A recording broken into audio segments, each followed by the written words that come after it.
Hello guys, I'm so glad you're here. I'm talking to you from my SUV camper, my little 2020 Ford Explorer that I built out. I just took my my second camping trip in it, and everything was great. I only have one note, and that is I need more light in here. I had gotten one of these little things from Harbor Freight, and it had Velcro on the back, and the first night that I used it, it stuck really good on my um, roof, on my ceiling, and I even added more Velcro to it, and it didn't work. So, but it did light it up a lot.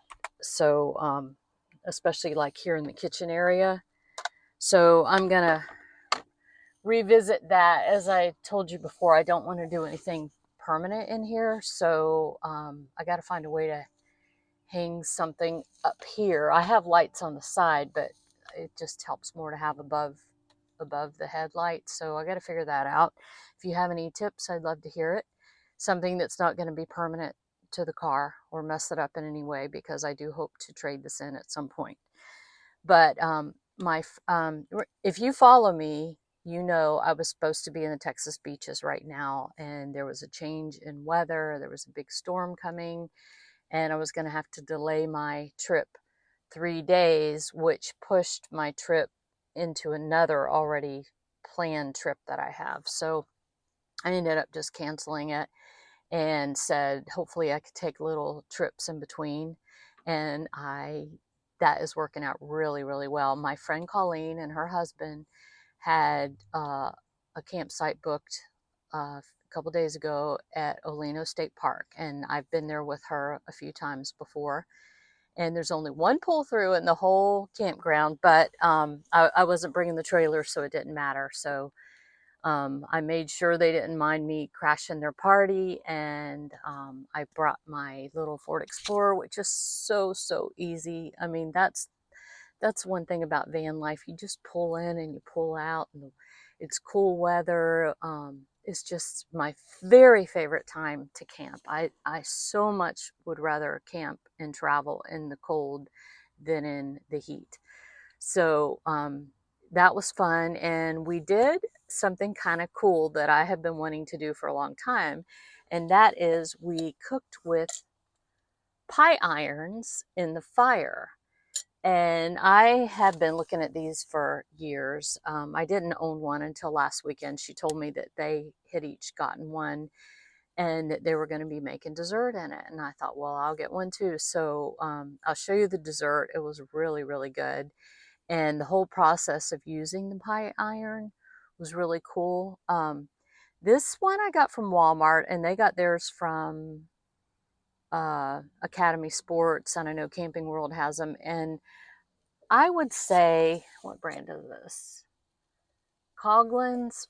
I would say this is an entry level one. The handles, they loosen up a lot, the wooden handles. You have to keep tightening them a little bit. And then also right here, you have to tighten them.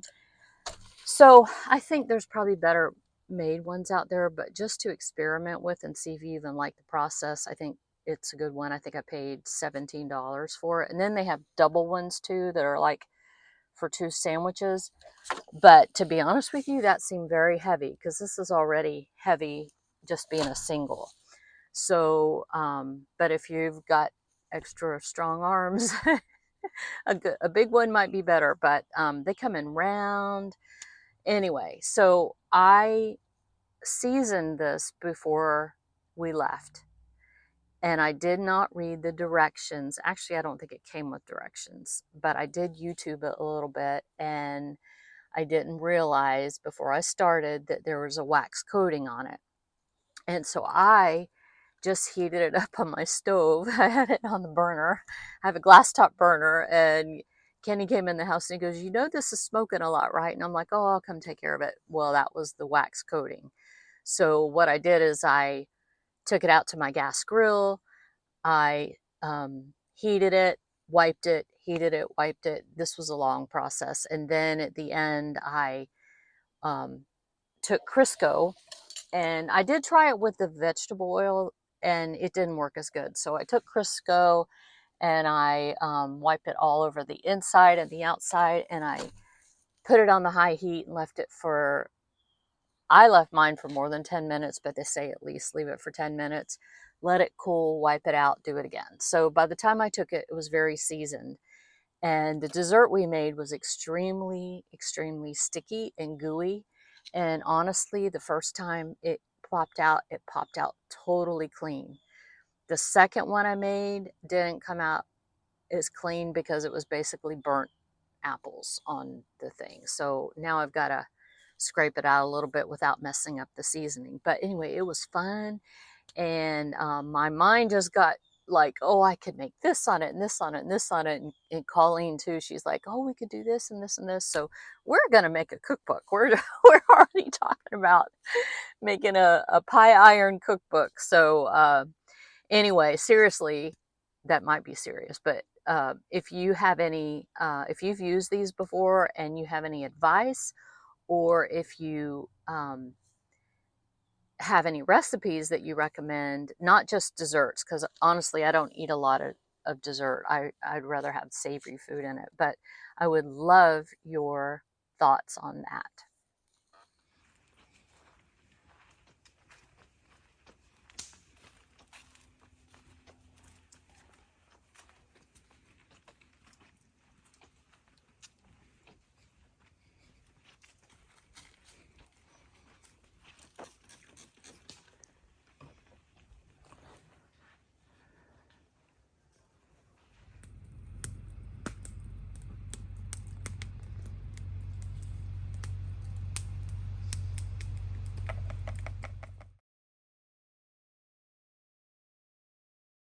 We all bought pie irons, and I thought what we could do, I'm not a big cooked fruit fan, but I have the apple filling, and then I mixed butter, brown sugar, cinnamon butter, extra cinnamon.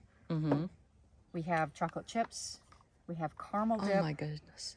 We're all going to have diabetes Yeah, by the time diabetes and a chocolate pie icing, iron. cinnamon icing, but so it is. What I thought we could do is squish one on each side, or break it in half. I don't know how yet. We'll experiment. So into the pie iron. two of them in a pie iron? Yeah. Or, yeah, it depends on if we need to flatten them because these rise. Yeah. With filling, with butter on the inside and the outside, with caramel and chocolate chips on the inside, a little bit more cinnamon, and then when they come out, we'll ice them. Oh my goodness. I That's think the I plan gained anyway. gained We'll just see. 10 pounds listening to that. Yeah, but it's eating, so those calories don't count, right? And yesterday I seasoned my iron, and I didn't know there was a wax coating on it first. And I mixed it with the oil, so that was fun getting it out, but now we know. Now it's seasoned and we know. Here's my squished cinnamon roll with apples and caramel sauce. And I'm gonna put this one over here so it doesn't fall out when I... There. All right, we'll see what happens.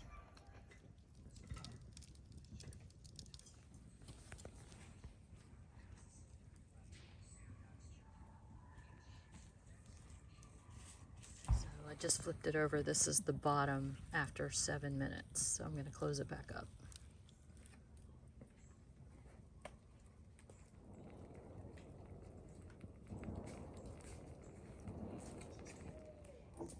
Yeah, they did pop out real easy. Yummy. Look how clean that iron is. Popped right out.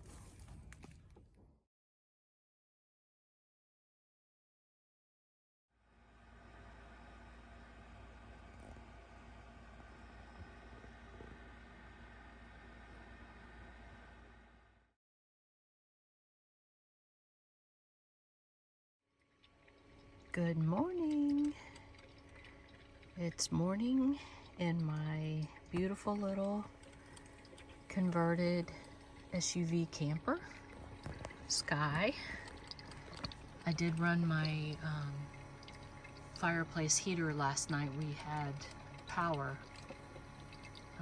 so I I ran it most of the night. A couple times it got too hot and I had to turn it off. This sound you hear is the magical sound of my coffee maker.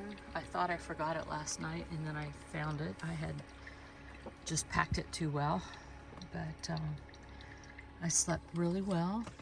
Woke up too early as us postmenopausal women do, but I slept really good, really cozy in here, and I'm gonna make my coffee, and Colleen and her husband have a fire made already, so I'll go out there and have coffee by the fire.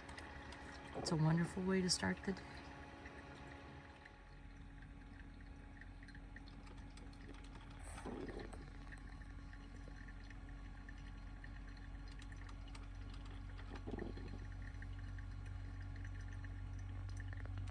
Okay, so now I just want to talk to you about Oleno State Park, the campground. Like I said, we have been there before, and we've been on the other side of the park from where we were. And this was, well, first of all, this was a Saturday night, and I don't normally go camping on Saturday night. I usually go during the week. So this was the busiest I had ever seen this park.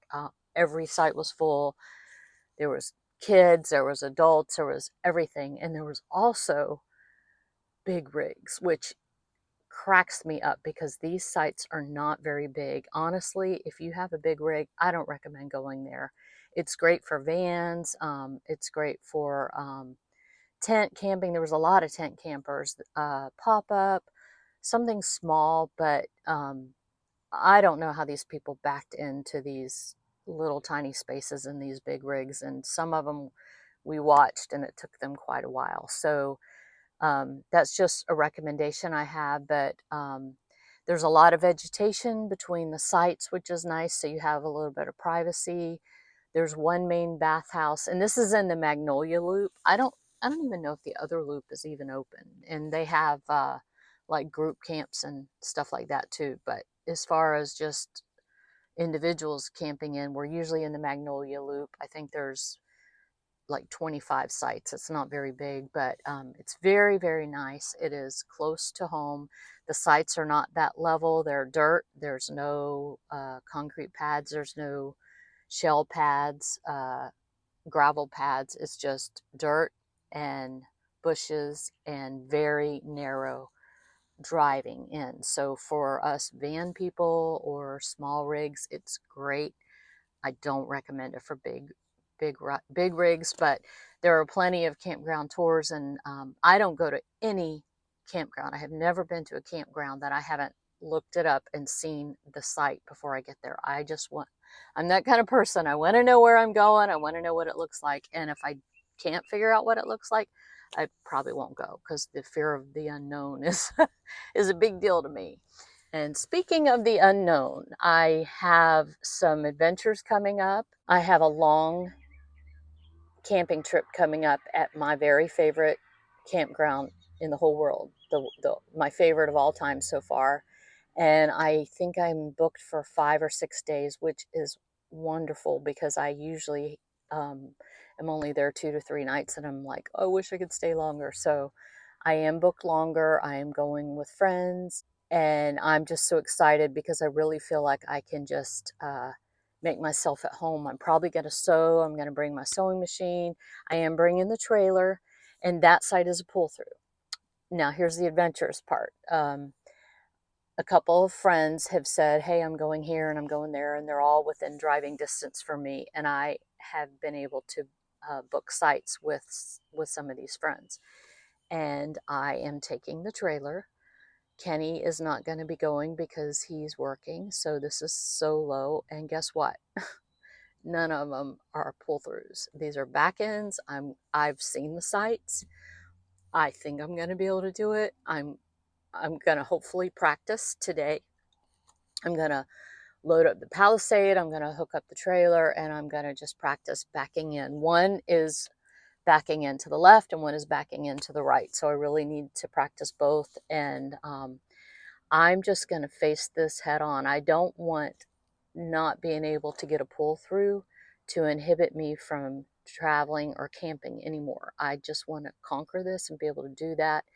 And I have learned to do a lot of things in the past years and in my life, but especially in the past years, I have stepped way out of my comfort zone. And that's why I'm here to encourage all of you other senior ladies or anybody really, just step out of your comfort zone. I have so many people who want to travel and solo camp and all this stuff, and they're like, I just haven't done it and I'm afraid. And that's why I'm here. I'm just here to share my experience with you and encourage you and coach you along, and hopefully it makes a difference in your life and you can do it. And like I said in other videos, all you got to do is try it, and if you don't like it, just don't do it anymore. But I haven't heard from anyone who tried it and said, oh, I didn't like it. Everybody I've heard from has said, oh, you're right. I'm so glad I tried it. And thank you for encouraging me. So I'm encouraging you. And I'm going to be praying a lot because I just don't want to, honestly, I don't want to embarrass myself backing in. But I've already told myself it's going to take as long as it takes, and you can do it. There's nothing I can't do if I try hard enough. And like I said, practice makes perfect. And if men can learn how to do this, I can learn how to do this. So I I probably won't record it because that's going to draw even more attention if I set up a tripod while I'm backing in. But I will let you know how it goes. But I've got 2 back-to-back campsites in Florida booked, and they're both back ends. So wish me luck, say a prayer, and I will let you know how it goes. But in the meantime, thank you for joining me. Thank you for watching our little camp out at Oleno State Park and our first adventure with pie irons. And if you have any thoughts or recipes or tips for that, I'd love to hear it. So thank you and happy adventuring. Talk to you later. Bye.